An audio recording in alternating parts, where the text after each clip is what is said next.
Yo, what's up guys? Welcome back to another comment section reaction video, and potentially my last comment section reaction video on YouTube, because I'm not gonna lie, I'm kind of out of memeable material, and I kind of gotta focus on more important projects than just reacting to random comments on the internet. I can't lie, I know you guys find it really fun, but I gotta focus on more important things, I can't lie. But I can't ride off into the sunset on the series, knowing that I haven't responded to my biggest internet atheist pet peeve. Is it the people who use evilbible.com? No. Is it the people who historical cherry pick to counter the resurrection? No. Is it the mythicists? Even that's a no. No. It's actually the internet atheists who respond to capturing Christianity, otherwise known as Cameron Bertucci's community post. And ever since Cameron has been posting on his community tab, this has been one of my favorite traditions I feel like I get on Christmas, because I go past all the other comments straight to the bottom, because I know that's where the atheist comments will drop because we're not getting as many likes. So in today's video, we are going to be checking out atheist responses to Cameron Bertucci on his community posts. I think this could potentially be a bit of a telling video for a good chunk of atheists in the community. Here we go. Alright guys, let's get started. First comment says, by the way, Christianity is a myth.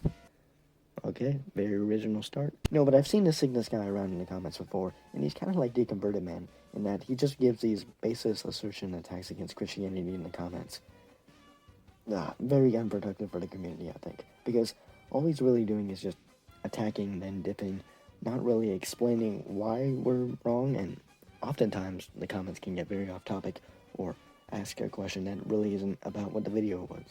I love how Cameron uses a fictional character to illustrate his competence in another fictional character.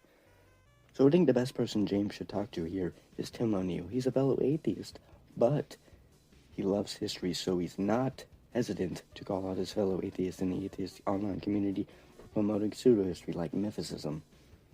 So talk to Tim O'Neill and tell him that Jesus doesn't exist. Vegan World Order says all Christians got fooled and brainwashed by a Jew who lived 2,000 years ago in a desert.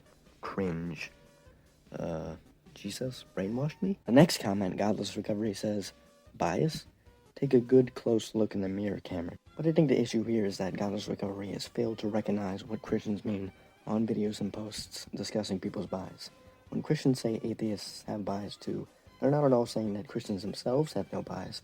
We're saying that atheists have bias as well. They're not some special group of people that somehow lack bias completely.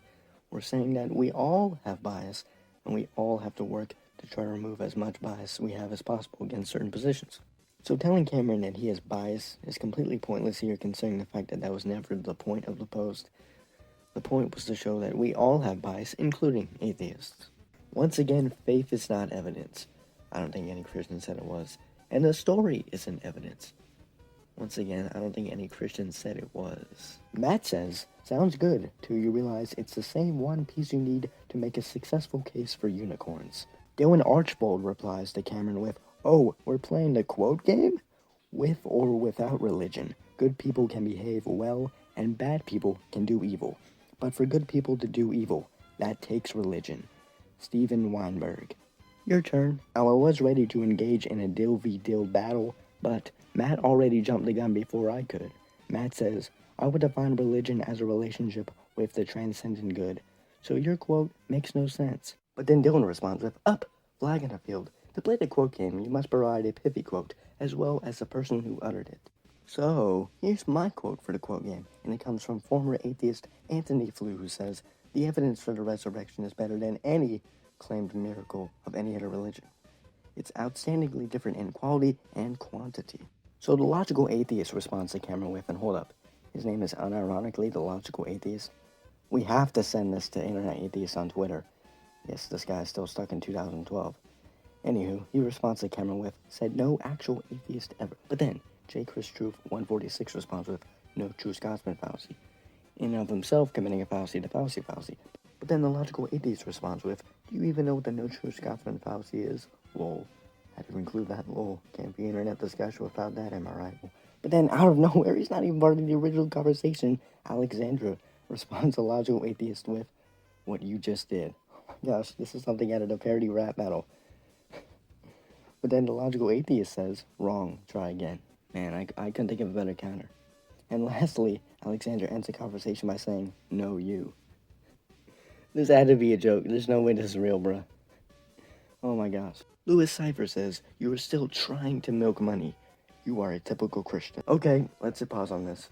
Do you guys have any idea how difficult it is to go through the comments in the worldview discussion community without any instance of somebody accusing a channel of either milking, just making videos for money, or, of course, being greedy?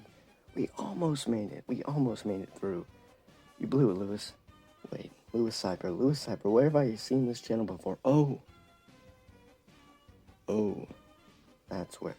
No, but seriously, I really don't like this criticism, considering the fact that I think everybody needs to make money if they're going to dedicate their full time to their channel. It's pretty reasonable. Plus, by Lewis's logic, we could accuse many of the atheist channels that he most likely follows of milking themselves because they have stuff like super chats and merchandise. So, before attacking Cameron, I think it's a pretty good idea to call out your fellow atheists of doing this if you're going to accuse him of milking. By the way, Jesus would not be a Christian if he was on earth today. I think we can agree on this. He's not going to follow himself. That's the definition of a Christian, a Christ follower. And he doesn't need to be saved, of course, since he's sinless.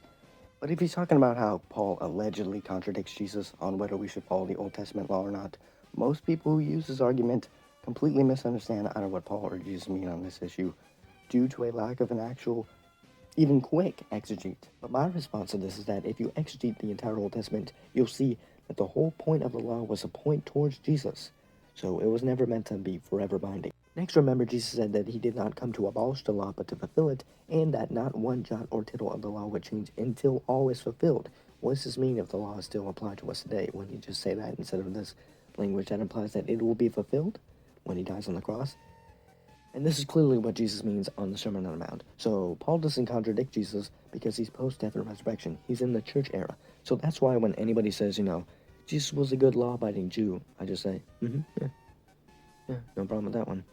Or he may be saying that the Jesus we follow is a bit of a watered-down version that the pastors don't want to let you know about. The real Jesus that's actually in the Bible is more inconvenient or more extreme than your local pastor will make him out to be. So if he's making that argument, here's a good Take On TV video on this issue. Now this next community post really got the atheist panties in a bunch for some reason. I mean, come on, what could he have possibly posted on his community tab that's this bad? It must be a big slip-up, very poor logic, or a clear example of cognitive dissonance. Nope, just a Bible verse, posted mainly for his Christian viewers. Now in this community post, you'll notice a weird atheist limbo, them having their cake and eating it too, flip-flopping so to speak, because as you can see, in response, many atheists utilize the beloved and cherished Matt Dillahunty meme, which will be well preserved and passed on to future atheist content creators generation to generation. And it basically goes something along the lines of this. Christianity is pretty illogical because you guys believe that God sacrificed himself, to appease himself, to atone for the rules he set up.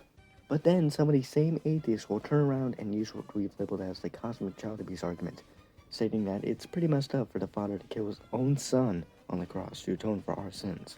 I don't really see how some of these atheists can use both arguments at the same time, because if you're going to use the cosmic child abuse argument, you're implying that Jesus had no will, and the father is just abusing, it's in the title of the argument, the father is abusing the son. The son had no choice in the matter. But if you're going to turn around and use the Matt Dillahunty meme, you're implying modalism. They're the same person.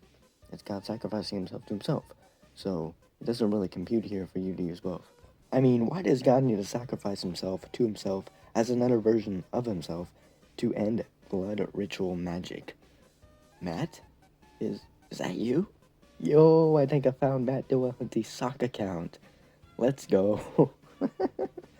Oh gosh. Matt, please, wreck these fools in the comments. Show them no mercy. How does an eternal God die? Bro, it looks like we got some Muslims in the chat.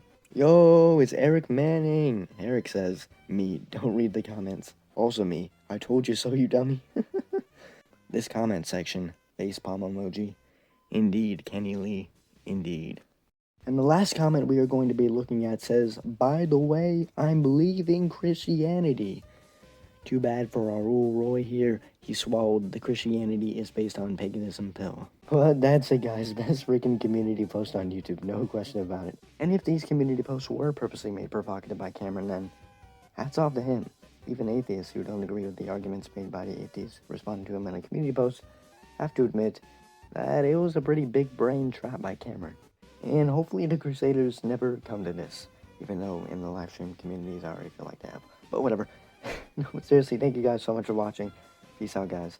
By the way, any low-off chance that any atheist who commented on Cameron's community post is watching, time to convert. Your arguments aren't too good.